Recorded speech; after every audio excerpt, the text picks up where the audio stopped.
पहले बात करते हैं वेंट्रल वॉल डिफेक्ट की। जी।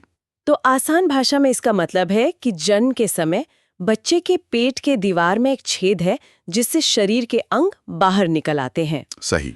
और नोट्स में इनकी दो बड़ी किस्मों का जिक्र है, एक है ओम्फेलोसील और दूसरा गैस्ट्रोस्किसिस।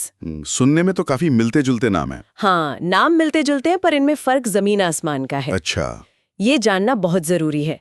चलिए दिए गए टेबल और तस्वीरों के हिसाब से इन्हें परत दर परत समझते हैं। ठीक है। तो सबसे पहला और सबसे साफ दिखने वाला अंतर है इनकी लोकेशन। लोकेशन मतलब ये पेट पर किस जगह पर होते हैं? हाँ, ओम्फेलोसील ठीक गर्भनाल यानी अम्बिलिकल कॉर्ड के जुड़ने की जगह पर होता है, बिल्कुल बीचों बीच। ओके, सेंटर में। जबकि गैस्ट्रोस्किसिस हमेशा नाभि के दाईं ओर होता है। एक मिनट, हमेशा दाईं ओर ही क्यों, बाईं ओर क्यों नहीं? ये एक बेहतरीन सवाल है। असल में इसका जवाब भ्रूण के विकास की एक बहुत ही खास प्रक्रिया से जुड़ा है। अच्छा? शुरुआती विकास के दौरान एक नस जो दाईं ओर होती है वो समय से पहले सिकुड़कर खत्म हो जाती है, जिससे पेट की दीवार में उस जगह पर एक कमजोरी रह जाती है। तो उसी कमजोरी से आंतें बाहर आ जाती हैं। बिल्कुल। तो ये कोई इत्तेफाक नहीं है, बल्कि भ्रूण के बनने की प्रक्रिया का एक नतीजा है। वाह, ये तो बहुत ही दिलचस्प है। तो दूसरा अंतर क्या है? नोट्स में कवरिंग के बारे में लिखा है। हाँ, और ये कवरिंग का अंतर ही सबसे बड़ा फर्क पैदा करता है। कैसे? देखिए, ओम्फेलोसील में बाहर निकले हुए अंग एक पतली झिल्लीदार थैली से ढके होते हैं।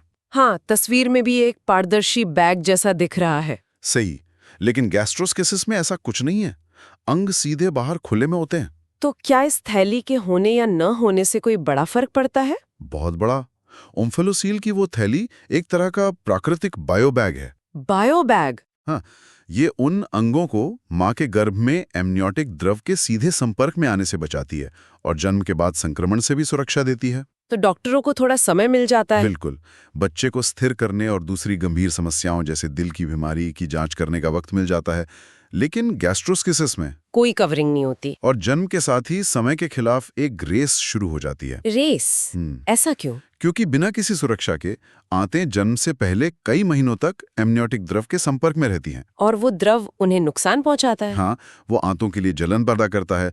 इसके कारण आंतों में सूजन आ जाती है, वो मोटी और कठोर हो जाती हैं। ओह। और जन्म के तुरंत बाद ये खुली आंतें गर्मी और नमी खोने लगती हैं, जिससे बच्चे के शरीर का तापमान गिर सकता है, डिहाइड्रेशन हो सकता है और संक्रमण का खतरा तो है ही। इसीलिए गैस्ट्रोस्किसिस एक सर्जिकल इमरजेंसी है। एकदम। समझ गई। तो एक छोटी सी झिल्ली वो स्थिति की गंभीरता को पूरी तरह बदल देती है। नोट्स में एक और बात कही गई है, इन स्थितियों का दूसरी बीमारियों से संबंध। हाँ, और ये एक बहुत महत्वपूर्ण नैदानिक बिंदु है। क्या मतलब? लगभग आधे से ज्यादा मामलों में ओम्फेलोसील वाले बच्चों में अन्य गंभीर समस्याएं भी पाई जाती हैं। अच्छा? जैसे हृदय में जन्मजात दोष या बिक्विथ विडमेंट सिंड्रोम जैसे आनुवांशिक सिंड्रोम। मतलब ओम्फेलोसील सिर्फ पेट की दीवार की समस्या नहीं, बल्कि एक बड़ी प्रणालीगत समस्या का एक लक्षण हो सकता है। बिल्कुल। रुको, इसका मतलब ये है कि अगर किसी डॉक्टर को ओम्फेलोसील वाला बच्चा मिलता है तो उसे सिर्फ पेट की दीवार की चिंता नहीं करनी है। उसे बच्चे के दिल, गुर्दों और क्रोमोसोम की भी पूरी जांच करनी होगी। ये तो एक छोटी सी दिखने वाली समस्या के पीछे छुपी एक बहुत बड़ी कहानी है। सही काम।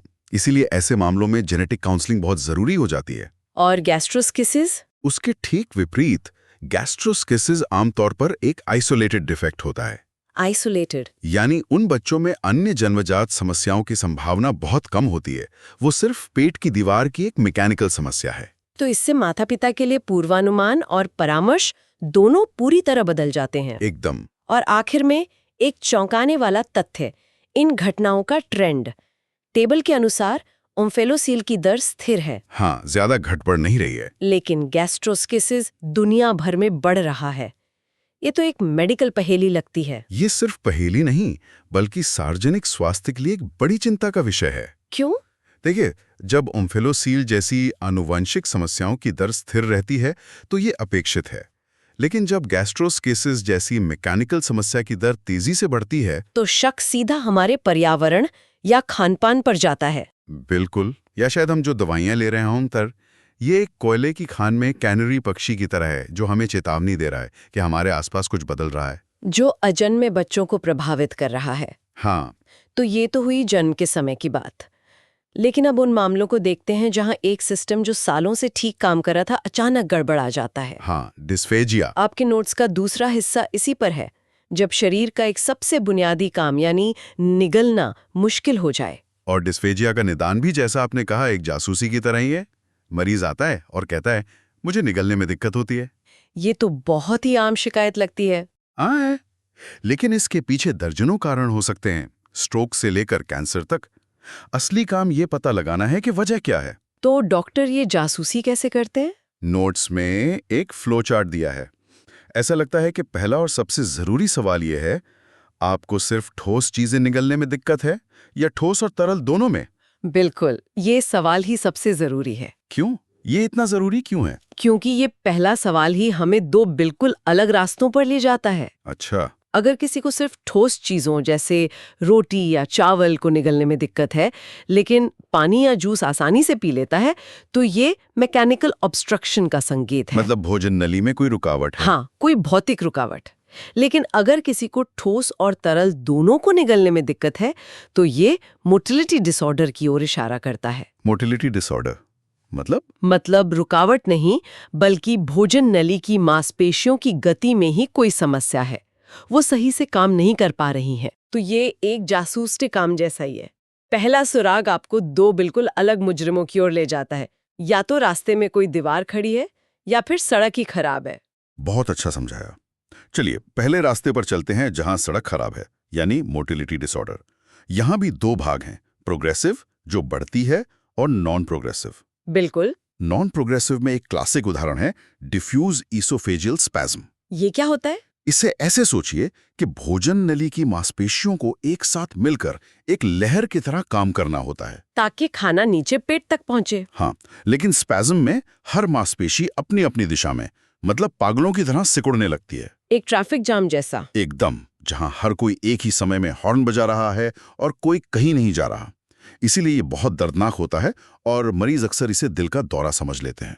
और स्रोत में जो एक्सरे तस्वीर है जिसमें से कॉक स्क्रू पैटर्न कहा गया है, वो देखने में बिल्कुल वैसा ही है। हाँ, भोजन नली किसी कॉक्सक्रू की तरह मुड़ी हुई ऐंठी हुई दिखती है। अब प्रोग्रेसिव श्रेणी पर आते हैं, जहां समस्या समय के साथ बिगड़ती जाती है। इसमें अकेलेशिया कार्डिया का जिक्र है। हाँ, अकेलेशिया में भोजन नली का निचला वाल्व जो पेट में खुलता है वो ठीक से खुलता ही नहीं, वो बंद रहता है। हाँ, वो कसकर बंद रहता है। नतीजा, खाना और तरल पदार्थ पेट में जाने के बजाय वहीं भोजन नली में जमा हो जाते हैं। तो रात में जब मरीज लेटता है तो ये जमा हुआ खाना वापस ऊपर आकर सांस की नली में जा सकता है, जिससे बार बार खांसी और फेफड़ों में इन्फेक्शन होता है। तो निगलने की समस्या फेफड़ों की बीमारी का कारण बन सकती है। बन सकती है, बिल्कुल। और ये दूसरी बीमारी प्रोग्रेसिव सिस्टेमिक स्क्लेरोसिस या स्क्लेरोदर्मा, ये क्या है? स्क्लेरोडोमा एक ऑटो इम्यून बीमारी है, मतलब शरीर का अपना डिफेंस सिस्टम कंफ्यूज होकर अपने ही कनेक्टिव टिश्यू पर हमला करने लगता है। कनेक्टिव टिश्यू, वो गोंद जो हमारे शरीर के अंगों को जोड़े रखता है। ठीक, जब ये भोजन नली पर हमला करता है तो वो अपनी लचक खोकर सख्त और कठोर हो जाती है। तो खाना निगलना मुश्किल हो जाता है। बहुत मुश्किल, जैसे एक पाइप से पत्थर गुजारना। और इसीलिए हाथों की त्वचा भी सख्त और सूजी हुई दिख सकती है, जैसा हमें तस्वीरों में दिख रहा है। तो डॉक्टर सिर्फ निगलने की समस्या नहीं, बल्कि पूरे शरीर के लक्षणों पर ध्यान देते हैं। हमेशा। अब दूसरी रास्ते पर आते हैं, सिर्फ ठोस निगलने में दिक्कत, यानी रास्ते में कोई दीवार खड़ी है। Mechanical obstruction. हाँ, फ्लो चार्ट के अनुसार अगर ये समस्या बढ़ रही है और साथ में मरीज का वजन भी घट रहा है, तो ये कैंसर का संकेत हो सकता है। ये तो काफी डरावना है। हाँ, और इसीलिए इन लक्षणों को बहुत गंभीरता से लिया जाता है। अगर रुकावट धीरे धीरे बढ़ रही है, पहले सिर्फ बड़ी रोटी का टुकड़ा अटकता था, हाँ, फिर छोटी चीजें भी अटकने लगीं, और साथ में वजन भी कम हो रहा है, तो ये चिंता का विषय है।